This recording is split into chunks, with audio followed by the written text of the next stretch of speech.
Dan ini saya dapat video lucu ya. Ini saya dapat video lucu. Katanya ini ya namanya kena ini ya, kena apa namanya orang bilang karma ya, apapun lah namanya lah. Orang bilang karma. Ini katanya si siapa itu? Ini Presiden Macron nih gara-gara belain Hamas, jadinya ditabok sama bininya. Aduh, aduh, kacau ini namanya.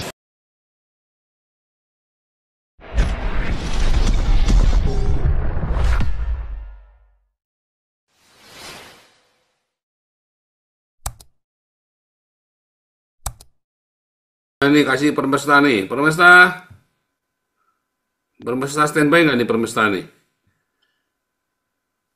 Oke, kalau nggak ada, nih Ompung mau tambah lagi, Ompung sebelum saya kasih video. Nah, ini mengenai BRICS, Pak. Ada Oh, kaitannya juga. berat, Briggs, Jadi berat. begini, kelihatannya presiden kita ini apes, Pak. Dia baru masuk BRICS. Nah, nggak taunya sekarang ini BRICS pecah ya. Di satu sisi Cina dengan apa India dengan Pakistan itu juga apa namanya agak sedikit ini ada perang. Terus kemudian kalau kita lihat, kemudian ini Rusia dengan Tiongkok juga ada perbedaan strategi dalam menghadapi Amerika gitu ya, dalam menghadapi Trump. Kalau Rusia mau tidak mau sekarang dia harus mendekat ke Trump. Kenapa? Ya secara historis waktu di periode pertamanya Trump itu dia cukup dekat dengan Rusia. Jadi supaya dia tidak terkena dampak tarif ini karena tarif ini berpengaruh ke Rusia bukan hanya ini dari Amerika, tapi dengan NATO juga. Jadi sekarang posisi neraca perdagangan Rusia juga lagi gawat ini sekarang ini karena dia itu kena embargo dari kedua kekuatan ini Amerika dan NATO. Jadi ini baru aja berdiri BRICS-nya udah langsung pecah ini nanti kelihatannya dan kalau udah sama India dengan Pakistan udah tambah parah lagi Pak Paul. Jadi niat mau masuk BRICS supaya pinjam uang, supaya dapat utangan, atau supaya dapat investasi, ternyata yang ada BRICS-nya malah sekarang ini pecah dua gitu ya, walaupun belum bubar, tapi sudah pecah gitu ya, sudah konflik gitu. Nah yang kedua, kita lihat sekarang ini, berita hari ini Bank Indonesia menurunkan suku bunga, artinya apa? Begitulah desperate-nya untuk dapat investasi dari luar negeri, sampai bunga dalam negeri itu diturunkan supaya orang juga bisa memutar roda perekonomian. Ya, secara teori ekonomi kalau bunga turun, orang lebih berani pinjam uang kan. Tetapi hati-hati juga. Nah, jangan-jangan nanti orang pada gampang pinjam uang ke bank, tetapi bisnisnya itu bisnis yang berisiko gitu ya. Ya, bisa jadi non performing loan atau pinjaman yang tidak performnya itu akan semakin meningkat. Itu juga akan membahayakan situasi perekonomian Konoha di dalam negeri. Nah, gitu Pak Paul. Jadi inilah tambahan-tambahan yang terakhir ini. Jadi ya percaya nggak percaya, ya akhirnya kita berpikir jangan-jangan ini karena dosanya Konoha ini ngutukin Israel terus. Jadi jalan apapun nggak ada yang berhasil Pak Paul gitu. Mau tempuh jalan apapun gagal terus. Gitu kira-kira Pak Paul. Silakan Pak Paul kalau mau putar video dulu. Nah itu tadi ya, maksudnya salah pergaulan ya. Intinya kan salah pergaulan. Terus sekarang ini, dan ini saya dapat video lucu ya. Ini saya dapat video lucu, katanya ini ya namanya kena ini ya, kena apa namanya orang bilang karma ya, apapun lah namanya lah. Orang bilang karma. Ini katanya si siapa itu? Sebentar nih, saya share screen ya.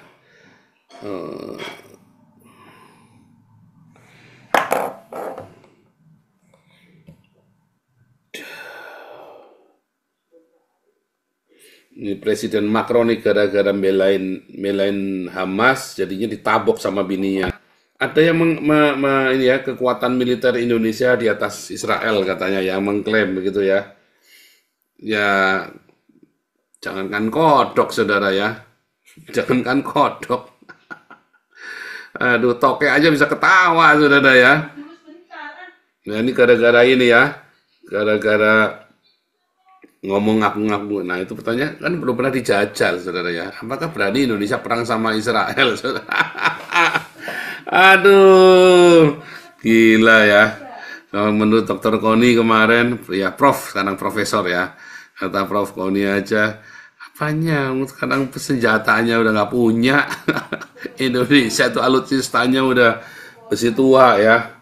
Aduh, nih mata-mata Rusia, lalulah pokoknya ya. Kenapa? Indonesia tadi salah pergaulan, kumpulnya sama-sama yang begitu-begitu ya. Akhirnya ya apa namanya senjata makan tuan ya, senjata makan tuan. Sebentar ya.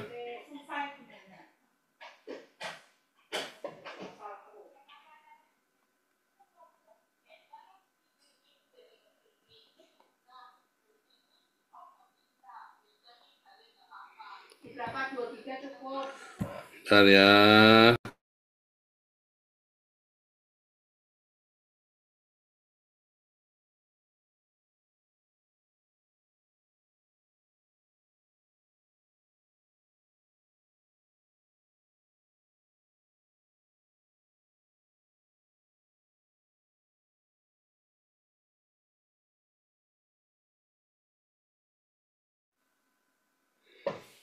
Oke, masih live ya, masih bisa live ya. Saya takutnya tiba-tiba putus ya.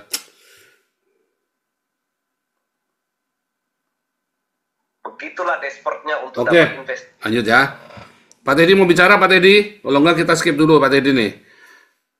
Ya, shalom, shalom. Oke, shalom. Ya, tadi ya permukaan menarik bisa hubungan Ya, perdana menteri Cina ke Indonesia, kemudian kita fokus ke kenapa sih Harvard University di dalam hal ini pemerintah Amerika memulangkan beberapa mahasiswa. Tentunya kita belajar bahwa bukan cuma di Harvard, di Michigan University aja, Penn University, Princeton University, orang di Cina tidak fokus ke fokus pendidiknya ke situ. Kalau teman-teman tahu, kalau Anda juga ke UCLA, universitas yang ada di California, di sana juga banyak orang Cina, Korea, Jepang yang sekolah di sana. Kenapa difokusnya ke Harvard itu? Nah, ini pertanyaan kan. Kemudian kita bertanya, apakah mahasiswa Cina ini datang ke Amerika untuk menempuh pendidikan, dia cuma ambil satu orang major? Enggak, tentunya enggak. Dia ada yang ambil psikologi, ada yang ambil sosiologi, ada yang ambil seminari dan lain. Kalau saya lihat memang ada yang mengambil teknologi lain sebagainya. Nah, ini kan itu supaya kita dicerahkan berpikir. Nah, ada kecerdasan berpikir itu orang akan terbawa. Ya, kenapa hanya di Harvard? Kenapa tidak terjadi di Columbia University yang kemarin luar biasa itu? Barangkali Anda akan bertanya, oh karena universitas yang ada di New York itu mereka telah sudah memberikan data-data orang-orang yang antisemitik itu. Itu kuncinya. Di Harvard University itu, pertanyaan apakah kampus itu, akademik itu tidak memberikan data-data kepada pemerintah itu tentang oknum-oknum yang pro-Palestina ya, dan antisemitik. Nah, itu persoalannya di situ. Nah, kan kalau Anda bertanya kenapa tidak di seluruh university di Amerika gitu. Pertanyaan kan seperti kenapa hanya di Harvard. Kemudian sebenarnya strategi apa yang digunakan oleh Donald Trump. Kemudian ada pandangan-pandangan social society itu mau mengatakan bahwa itu keterlaluan, bukan. Kita sini harus belajar sistem negara sebelum kita masuk dalam diskusi. Negara itu punya hak, pemerintah itu punya hak, prerogatif, dia punya hak, semua ada kepada dia secara absolut, karena itu bilang negara. Kalau ada kelompok-kelompok yang coba mengkhianati negara akan masuk campur dia karena negara. Tidak ada cerita you mau bilang you punya yayasan apa, lembaga apa, itu memang diatur. Nah, itulah disebut dengan defisi negara. Ya, supaya kita jangan kabur kenapa cuma di itu ya. Kemudian kita bicara tentang setelah Amerika masalah di dalam negeri. Tetapi itu tidak ada apa yang signifikan. Ya, tidak ada terlalu, cuman di dunia luar aja yang merespon itu. Ya, kita bicara juga Perdana Menteri Cina ke Indonesia. Teman-teman juga harus tahu pembedaan kekuasaan. Umpamanya saya coba bikin asumsi kenapa waktu Presiden Cina itu tidak berkunjung ke Indonesia di waktu terjadi konflik tarif. Dia cuma berkunjung Malaysia, apa itu Vietnam. Kenapa tidak ke Indonesia? Itu kan itu harus dipertanyakan. Kenapa yang hari ini Perdana Menteri yang ke Indonesia? Punya apa fungsi Perdana Menteri di Tiongkok itu? Kemudian kenapa dia ke apa kerjasama? Kenapa dia harus ke anggota DPR, MPR RI? Nah, karena mesti mengerti fungsi Perdana Menteri itu dalam satu negara apa gitu. Baru bilang, oh bikin kerjasama. Iya, memang bikin kerja antar parlemen. Memang fungsi itu. Fungsi kerjasama dalam parlemen. Itu yang dikunjungi oleh namanya Perdana Menteri. Karena Perdana Menteri itu tugasnya adalah bagaimana mengatur sistem tata negara yang ada di dalam negeri. Kurang berhubungan dengan luar negeri. Yang melakukan hubungan luar negeri adalah Presiden. Nah, itu dulu. Nah, kemudian kita bicara tentang secara umum ya, yang dibilang oleh teori Darwin itu survival of the fittest. Kenapa selalu saya suka mengambil definisi ini secara umum? Karena di dunia sekarang ini siapa yang kuat dia yang berkuasa. Nah, sekarang saya mau mengatakan di sini bahwa bagaimana Cina ini menggunakan Indonesia sebagai objek konsumtif, bukan objek kerjasama. Karena kalau bicara kerjasama, teman-teman boleh tahu, saya di Indonesia aja 30-40 tahun lalu sudah dengar kerjasama. Itu kerjasama itu apa itu kegiatan seremonial belaka itu. Saya jujur aja kalau mau melihat kerjasama negara besar ke Indonesia baru bilang kerjasama itu Indonesia itu sebagai objek konsumtif aja oleh negara-negara kuat itu. Karena di negara kita tidak ada hal-hal signifikan yang harus andalkan. You mau andalkan apa di Indonesia? Saya tanya kepada orang-orang yang sederhana politikus Indonesia atau pejabat apa? Apa yang mau diandalkan di negara kita? Saya kembali coba kasih kecerdasan berpikir. Apa yang mau diandalkan? Teknologi enggak? Penguasaan pasar enggak? Apa? Dia ini cuma selalu menggunakan apa ya? Menggunakan narasi bagaimana sumber daya alam yang seolah-olah dia dikuasai ternyata milik bangsa lain, milik orang Papua, milik orang Kalimantan. Sisa politik ini menarasikan secara global milik negara Indonesia. Kemudian kita harus jujur semuanya, kita lebih condong kritik ke negara. Bekerja sama ini pertama saya nonton ketemu Prabowo, Perdana Menterinya Cina, ya ketemu dengan apa itu pemimpin-pemimpin di parlemen itu. Ngomong kalau kita mau kerja sama apa gitu? Kecuali kerjasama, you punya kemampuan teknologi di atas rata-rata Cina, kemampuan ekonomi di atas. Itu kalau kita jujur ya presentasi kekayaan Cina yang milik modal dia 0,00 berapa persen daripada kekayaan milik Indonesia. Oleh sebab itu dia bilang Indonesia ini cuma jadi objek. Menjadi objek konsumtif oleh negara besar yang saya bilang tadi. Siapa yang kuat yang berkuasa. Nah, sekarang pemikiran kita dari teman-teman di sini. Kita jujur aja bisa mengolok-olok negara kita, bisa mendeskripsikan negara kita dalam konteks menegur supaya ada perubahan loh, supaya maju loh. Kalau Anda bilang kerjasama, kunjungan, itu sering kok. Dari dulu zaman Soeharto sudah ada cara-cara begitu. Orang Jawa bilang soan seperti itu, Jawa bilang soan itu. Sudah ada seperti itu gitu. Tetapi tidak ada perubahan kerjasama itu sampai sekarang signifikan kepada negara kita gitu. Pertanyaan kita apa? Kegiatan-kegiatan seremonial itu cuma menunjukkan kepada rakyat yang bodoh oleh pejabat yang pintar itu untuk memanipulatif berita untuk menempuh kekayaan mereka pribadi. Coba Anda perhatikan itu. Benar enggak? Semua pejabat negara itu coba bikin sensasi murahan untuk mengelabui rakyat. Mereka yang kaya, mereka yang bikin kerja, rakyat yang susah. Karena apa? Itu sering dilakukan oleh pejabat negara kita.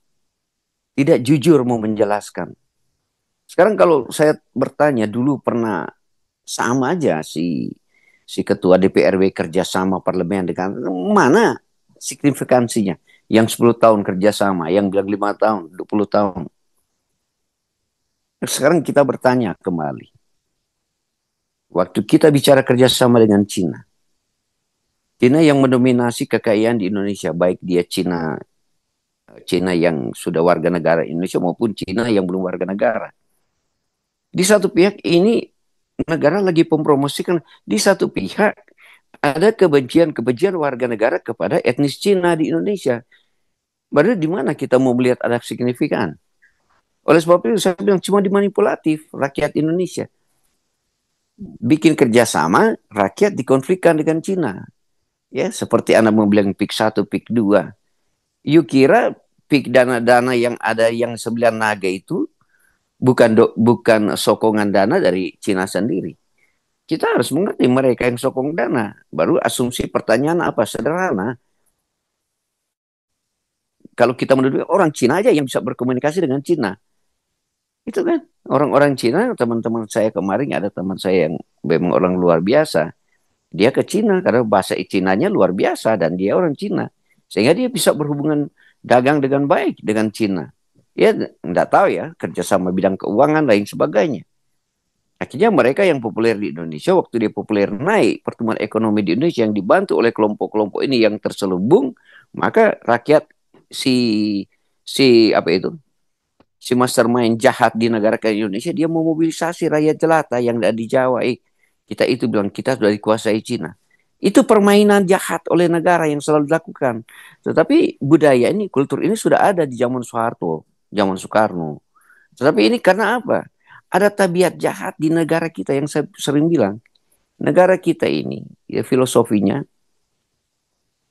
orang baik tidak membutuhkan kejahatan. Itu filosofi lama. Orang yang jahat yang membutuhkan kebaikan untuk menutupi kejahatan. Itu yang di negara kita. Pejabat-pejabat negara kita begitu. Baru asumsinya. Di mana? Coba Anda lihat.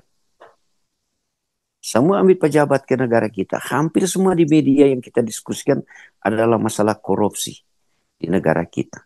Hampir semua konflik bicara negara kita adalah bagaimana oligarki tentu mengambil lahan tanah-tanah yang ada di Kalimantan, Irian Jaya, di Sulawesi. Itu aja yang dimuat di berita kita. Kemudian hari ini apa kita bicara tentang judi online. Kok sampai di negara maju seperti negara lain tidak ada yang berbicara judi online. Cuma bagaimana kemunafikan negara memanipulatif berita masyarakat lebih bodoh. Seperti di media-media kita di Indonesia. Selalu menggiring rakyat Indonesia lebih bodoh. Sehingga bertemu dengan orang-orang pemikiran sehat untuk memajukan negara. Maka si orang bodoh ini menantang si orang yang berpikir sehat. Karena apa? Si orang bodoh ini selalu membaca berita yang ada di Indonesia. Yang saya ulang, seperti bicara liputan, Kompas, apalagi ya. Yang tidak mendidik rakyat Indonesia. Nah ini satu kebodohan. Seperti saya bilang tadi, kerjasama parlemen antara Cina dan Indonesia tidak ada dampak. Karena dari dulu begitu. Tidak ada perubahan. Nah, benar cluenya. Kesimpulannya oleh Pak Pol tadi. Sudah sejak berapa puluh tahun lalu kita diskusi. Kita harus bergaul dengan negara maju loh. Negara yang berkembang. Di sekolah aja kita diajarkan orang tua saya. Kalau mau berteman di sekolah cari orang pintar. Supaya pintar. Jangan berkawan dengan orang bodoh supaya jadi bodoh gitu. Nah Indonesia itu gitu. Suka bersahabat dengan, tapi apa? Orang tidak percaya karena tradisi dan kulturnya. Yang sudah merambah karena pendidikan Islamnya itu. Itu aja kesimpulan negara kita. Akhirnya datang orang yang cara liberal, demokrat berpikir, dia sekuler berpikir di Indonesia setelah dia naik daun dan cara berpikirnya. Akhirnya waktu jadi konflik dia kembali lagi ke sumber asalnya itu. Yang saya bilang kemarin yang jadi sel itu, ajaran-ajaran Islam itu. Oleh sebab itu tidak heran kan kalau Anda mau bicara secara general ya. Kenapa selalu Indonesia berbicara di dunia politik di mana mendukung kemerdekaan daripada Palestina. Dia bukan berjalan dari cara berpikir yang logika, yang rasional, yang yang ada kecerdasan. Dia sudah tahu bahwa itu tidak bisa akan terjadi. Tetapi dia tahu bagaimana dia cuma mengambil rakyat saya bilang solidaritas daripada Islamnya ini. Jadi dia membela itu supaya rakyat memilih dia. Sehingga kecerdasan untuk maju negara itu sudah tidak ada. Akhirnya dimakan oleh negara-negara yang superpower, yang dari tetangga. Kan kalau saya jadi pejabat, umpamanya contoh lah, saya jadi Perdana Menteri Singapura. Saya bilang biarkan aja ideologi itu berjalan ke situ, ke Indonesia. Karena dia akan berjalan di tempat dan dia gampang dihancurkan. Karena otaknya cuma sampai di situ. Mereka tidak mau yang sifat untuk maju. Yang dikatakan Pastor Paul tadi, kenapa sih nggak kerjasama dengan Amerika, Israel, Eropa, di bidang teknologi apa aja? Barangkali kalau saya pernah seorang presiden ini, saya silakan Amerika ambil satu pulau. Jadi pusat apa Anda, pertahanan negara Anda. Nah, yang penting berikan saya ini, kemampuan ini nih. Udah sudah selesai, negara kita akan maju. Kita tingkatkan sumber daya alam, kita tingkatkan sumber daya pertanian dengan mengadopsi teknologi mereka. Maka muncullah swasembada beras di negara kita. Ini persoalan saya bilang tadi, negara kita adalah menjadi objek konsumtif daripada negara besar. Karena mereka pakai teori itu. Cina kan pakai teori itu, pakai teori Darwin, karena teori-teori komunis kapitalisme dari dasar pemikiran Darwin. Coba Anda baca Darwin itu. Apa yang dicetuskannya itu permulaan awal daripada orang berpikir tentang sekularisme, orang yang berpikir tentang ateisme, orang yang berpikir tentang bagaimana yang kuat berkuasa. Dari dasar semua itu. GP ekonomi sistem begitu. Nah, kalau Indonesia apakah begitu? Enggak bakal. Karena tidak ada kekuatan di Indonesia. Tidak ada kekuatan diakibatkan budaya itu seulang dari agama itu. Gitu. Nah, kembali saya cerita ulang tadi ya teman-teman. Kalau diskusi kita tahu apa itu fungsi Perdana Menteri. Apa beda dengan presiden di itu. Kepala apa dia kepala siapa yang mengambil keputusan. Oleh sebab itu saya tarik tadi kenapa presiden Cina itu kemarin cuma negara Asia ke Indonesia dia tidak pergi. Kemudian kita bicara tadi tentang bagaimana apa itu kasus per kasus tentang universitas di Indonesia. Yang satu filosofi kemarin bicara diskusi yang ya kenapa Paul bilang fokus. Kenapa orang itu sudah sejarah ya teman-teman. Kalau apa itu yang Mencius bilang, manusia itu beda dengan hewan karena manusia punya hati nurani. Kalau Aristoteles bilang beda manusia dengan hewan adalah pakai akal. Oleh sebab itu, timur dan barat